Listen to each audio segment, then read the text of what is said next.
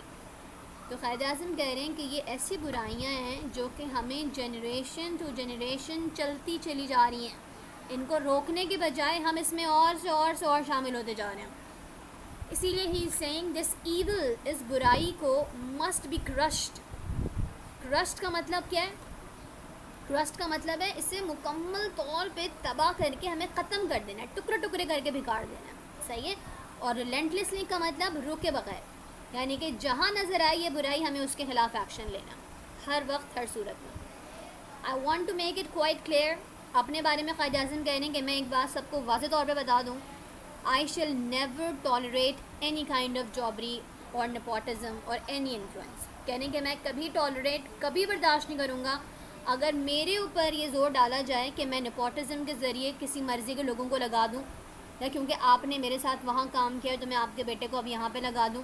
کہہ رہے ہیں اگر آپ ڈائریکٹلی بھی میرے اوپر انفلوئنس کرنے کی کوشش کریں گے یا انڈائریکٹلی بھی پریشر ڈالیں گے انڈائریکٹلی، میں کبھی اس کو برداشت نہیں کروں گا. اور آج ہمارے سیاستدان کیسے ہیں بیٹا؟ ایگزیکٹلی یہی کام کر رہے ہیں. آپ کو پتہ ہے I would want to tell you people کہ پاکستان بننے کے بعد نا ایک اجلاس ہو رہا تھا گورنمنٹ کا. اس میں اجلاس کے اندر لوگ بیٹھے ہوئے تھے. اجلاس شروع ہوا تو کچھ ایسے منسٹرز تھے جنہوں نے چائے کا آرڈر کر دیا، چائے پینے کے لیے. قائد اعظم اتنے زیادہ غصے میں ہوئے کہ اس چائے کو اٹھا کے واپس بھیجا اور کہا کہ اگر آپ کو کچھ کھانا ہے تو عوام کے ٹیکس سے نہیں، اپنے پیسے سے کھائیں گے آپ. اور قائد اعظم نے منع کر دیا اس ایک کپ چائے سے بھی. اور آج ہمارے یہاں اسمبلی کا ایک سیشن جب ہوتا ہے نا، جس میں یہ صرف لڑکے شور مچا رہے ہوتے ہیں، وہ ایک سیشن ہی آپ کا لاکھوں روپے کا ہوتا ہے، صرف ایک سیشن. پھر جتنے بھی آپ کے پاس 365 سیٹیں ہیں اسمبلی کی، منسٹرز آپ کے پاس ہیں، جو اپوزیشن کے بھی لوگ ہیں، جو جج آپ کے پاس ہیں، جو وکیل آپ کے پاس ہیں، ان سب کی تنخواہیں کم ہوں چاہے، ان کو آسائشیں اتنی دی جاتی ہیں کہ عوام اسی لیے پستی چلی جا رہی ہے. اینڈ قائد اعظم کا ویژن کیا تھا، اور اب 2024 میں ہم کہاں کھڑے ہیں؟ ویژن کے نزدیک کیا، ویژن سے بہت دور جا چکے ہیں unfortunately, but that's the reality. I won't be commenting on something that's so controversial, Tahami. It could be your opinion, but not everyone would agree with you. Now, if you want to make this great state of Pakistan happy, کہہ رہے ہیں اگر ہمیں عظیم مملکت جو پاکستان کی ہے، اگر ہمیں اسے ہیپی بنانا ہے، خوش بنانا ہے. پراسپرس مطلب خوشحال، یعنی کہ لوگوں کے پاس عزت کی روٹی ہو، سر پہ چھت ہو، جاب ہو، ان کے پاس سکون ہو، خوشحال ملک ہو آپ کا. تو کیا کرنا چاہیے؟ We should wholly and solely. Wholly کا مطلب مکمل طور پہ، اور سوللی کا مطلب واحد طور پہ ہمیں کیا کرنا ہے؟ ہمیں کنسنٹریٹ کرنا ہے صرف ایک چیز پہ، اور وہ کیا چیز ہے؟ Well being of the people, عام عوام کی ویل بینگ. ویل بینگ کا مطلب کیا ہو سکتا ہے بھائی؟ اب ویل کا مطلب ہے اچھا ہونا، یہاں ویل لکھا ہوا ہے بینگ کے ساتھ. تو ویل بینگ کا مطلب لوگوں کے کس چیز کا خیال رکھنا ہے ہمیں. اگر پاکستان کو خوشحال بنانا ہے، عظیم ملک بنانا ہے، تو ہمیں لوگوں کی ویلفیئر کا خیال رکھنا ہے. ویلفیئر کا مطلب ہے وہ ہیلدی ہوں، وہ ہیپی ہوں، ان کے پاس لائف کوالٹی بیٹر ہو، اور وہ سکون کی زندگی گزار رہے ہوں. دس از ویل بینگ. ٹھیک ہے. تو جب تک ہم اس پہ فوکس نہیں کریں گے، آپ کو کبھی پاکستان ایک عظیم ملک بنتا ہوا نظر نہیں آئے گا. اوپر ایک اور ورڈ یوز ہوا ہے پراسپرس. پراسپرس کا مطلب ہوتا ہے اچھے سے رہنا، بہت زبردست اچھی سی زندگی گزارنا. Healthy, better, comfortable, doing well آپ سمپلی کہہ سکتے ہیں. اوکے بھائی، لیکن یہاں پہ ایک اور بات ہے، specially of the masses and the poor. یعنی کہ میسز کا مطلب ہوتا ہے یہ نہیں کہ ہم نے صرف ایک خاص لوگوں کو چن لیا کہ چلو بھائی ان کی ہم ویل بینگ کو بیٹر کریں، یا پھر اس علاقے کے لوگوں پہ کام ہو. کہہ رہے ہیں ہر کسی کے اوپر، اسپیشلی غریب عوام کو سب سے زیادہ پرواہ آپ نے کرنی ہے. If you will work in cooperation, کہہ رہے ہیں کہ اگر اس اسمبلی میں بیٹھے تمام لوگ کوآپریشن سے کام کریں. فارگیٹنگ دا پاسٹ، اپنے ماضی کو بھلا کے. burying the hatchet. burying the hatchet آپ کے پاس ایک ایڈیم ہے.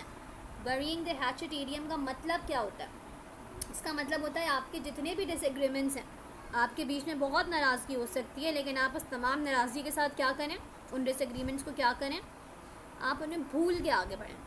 burying the hatchet, you forget whatever bad happened between you، اور آپ اب سب کچھ بھلا کے آگے بڑھیں. ٹھیک ہے. you are bound to succeed. اگر ہم یہ کریں گے تو کیا ہوگا، باؤنڈ کا مطلب لازمی ہے پھر آپ کے اوپر کہ آپ کو سکسیس حاصل ہو. you will get the success if you change your past and work together in a spirit. کہہ رہے ہیں اگر آپ بدلنا چاہتے ہیں اپنے ماضی کو، جو کچھ آپ کو برا لگتا ہے اس میں، تو پھر آپ نے ایک ساتھ مل کے ہی کام کرنا ہے. لیکن مل کے کام کیسے کرنا ہے، ان اے اسپرٹ. اسپرٹ کا مطلب ہوتا ہے جذبہ. آپ میں ول پاور کیا ہونی چاہیے کہ ایوری ون آف یو، آپ میں ہر کوئی، چاہے وہ کسی بھی کمیونٹی کا ہو، کسی بھی کلر کا ہو، کسی بھی ذات کا ہو، کسی بھی کاسٹ کا ہو، کسی بھی قوم کا ہو، سب سے پہلے وہ کون ہے، وہ پاکستانی ہے. سب سے آخر میں کون ہے، وہ پاکستانی ہے. اس کے علاوہ آپ نے کوئی کویشچن نہیں کرنا. ملک کا ہر شہری ایکول رائٹس رکھتا ہے، چاہے وہ کسی بھی ریلیجن کو فالو کرے، کسی بھی قوم سے تعلق رکھتا ہو. اس کے پریولیجز یعنی کہ جو اس سے اپرچونیٹیز ملنی ہیں وہ بھی ایکول ہوں گی، اور آبلیگیشنز جو اس کی ذمہ داریاں ہیں وہ بھی ایکول ہیں. ہم کسی کو بھی کسی سے کم یا کسی سے زیادہ نہیں کہہ سکتے. We should begin to work in that spirit. ہمیں اسی اسپرٹ، اسی جذبے کے ساتھ کام کرنا اسٹارٹ کرنا ہے. And in course of time, اور وقت کے ساتھ ساتھ کیا ہوگا، all the singularities of majority and minority community. یہاں پہ آپ کے پاس کچھ مسنگ ہے بیچ میں سینٹنس، اس میں آپ نے لکھنا کیا ہے، and all of in course of time all these singularities of majority and minority communities will be gone. یعنی کہ جو مصیبتیں، جو پریشانیاں آپ کی میجورٹی کو ہیں یا مائنورٹیز کو ہیں، اگر ہم اس اسپرٹ کے ساتھ کام کریں تو پھر کیا ہوگا، تو پھر وہ تمام مسئلے الٹیمیٹلی ختم ہو ہی جانے ہیں. لیکن وہ اسپرٹ کیا ہے کہ ہر کوئی پہلے اور آخر اور بیچ میں پاکستانی ہے، اس کے علاوہ اور کوئی بھی نہیں ہے. Clear everyone? رائٹ.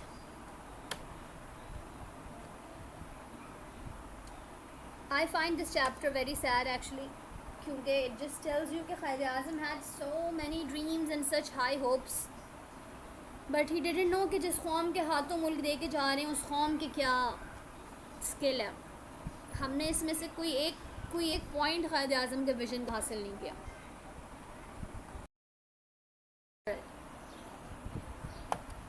اب یہ پیراگراف اسٹارٹ ہی کیسے ہو رہا ہے، نو پاور کین ہولڈ اندر نیشن ان سبجیکشن.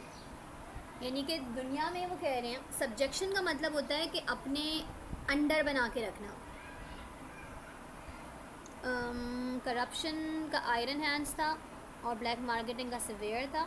چلو ایسا کرتے ہیں کہ جلدی سے اس کو دیکھ لیتے ہیں تاکہ نظر آ جائے. دیکھو یہاں پہ ہے یہ آپ کے پاس، that's right. Thank you for identifying it Tania. میں اس کو کریکٹ کر لیتی ہوں، ٹھیک ہے. Thank you for identifying it beta.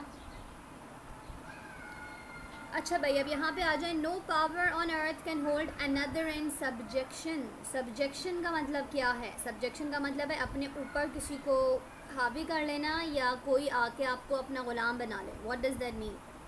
It means کہ آپ کسی ملک کو یا آپ کسی پرسن کو اپنے انڈر کنٹرول لے کے آ جائیں. یعنی کہ کولونیلزم کیا تھا، انگریز آپ کے ملک میں آ کے بیٹھ گئے تھے اور وہ آپ کو کنٹرول کر رہے تھے.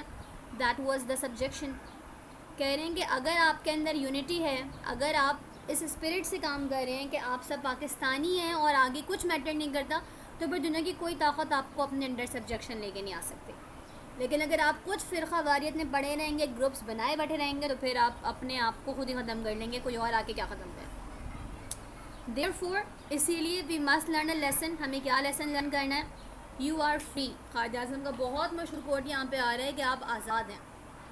You are free to go to your temples. اپنے مندر جانے کو آزاد ہیں.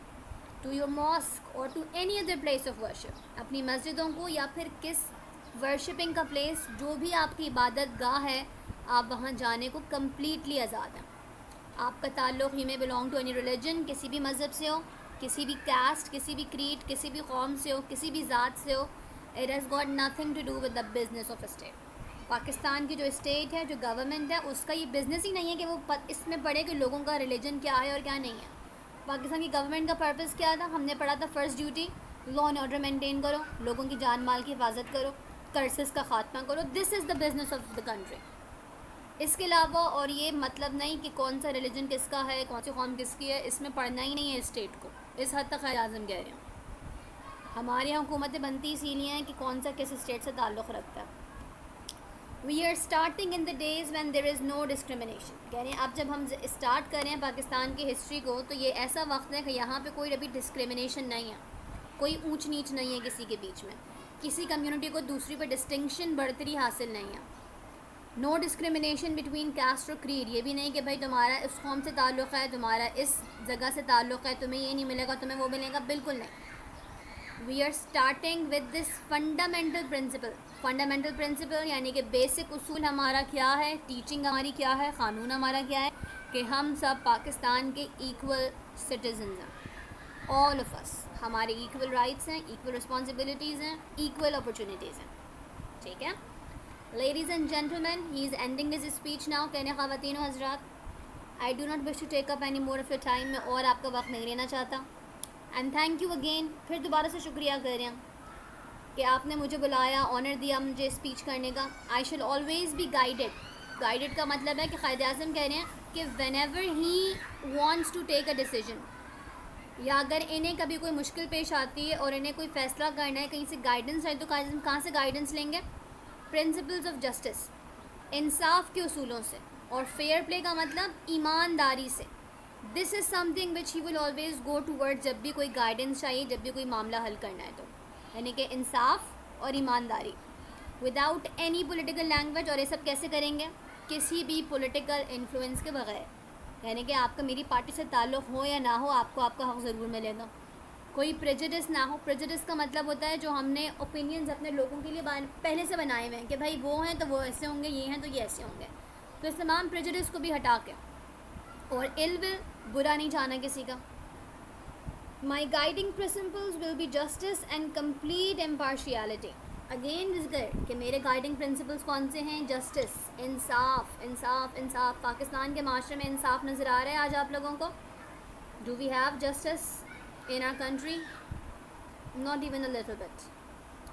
اور آگے کہہ رہے ہیں امپارشیالٹی. امپارشیالٹی کا مطلب ہے کہ میں فیئرنیس, ایمانداری کے ساتھ معاملات کو ڈیل کروں, چاہے میرے دشمن ہوں, چاہے میرے دوست ہوں, چاہے میری پارٹی ورکر ہو, چاہے میری پارٹی ورکر نہ ہو. میں امپارشیل ہوں, یعنی کہ میں سب کو فیئرلی جج کروں گا. And I'm sure that with your support and cooperation, I can look forward to Pakistan becoming one of the greatest nations of the world. کہہ رہے ہیں آپ کی کوپریشن سے کیا ہوگا؟ تبھی ہم پاکستان کو ایک عظیم ترین, گریٹسٹ کا مطلب ہے عظیم ترین ملک بنا سکتے ہیں اس دنیا کا. اور آئی تھنک اسی لیے ہم گریٹ بھی نہیں بن پائے, کیونکہ کتنے اصولوں پہ عمل کیا ہے قائد اعظم کے. ہم نے 100 میں سے I think not even 1% completely. تو this chapter is actually very sad in a sense کہ we had the blueprint. Quaid Azam نے ہم کو بلو پرنٹ بھی دے دیا تھا کہ آپ نے کیا کیا کرنا ہے. اور ہم جیسی نکمی قوم جو ہے وہ more than 75 years of past, 77 years ہمیں ہو چکے ہیں, اور ہم نے کسی ایک چیز پہ بھی عمل نہیں کیا. اور اگر 77 years گزر چکے ہیں تو اس کا مطلب یہ ہے کہ ہم قوم کی بھی غلطی ہے, صرف پولیٹیشنس کی غلطی نہیں ہے, صرف اداروں کی غلطی نہیں ہے, میری اور آپ کی بھی غلطی ہے کہ ہم کیوں ٹالریٹ کر رہے ہیں اس کو. اس کا مطلب ہم بھی عادی ہو گئے ہیں, ہم بھی چینج نہیں کرنا چاہتے. This is the message of this chapter. Quaid Azam کا ویژن جاننا اور پھر یہ کوشچن کرنا کہ ویئر آر وی اسٹینڈنگ, ہم نے کیا کیا ہے اور ہمیں آگے کیا کرنا ہے. اور اس کے ساتھ آپ کا یہ لیکچر بھی ہم ختم.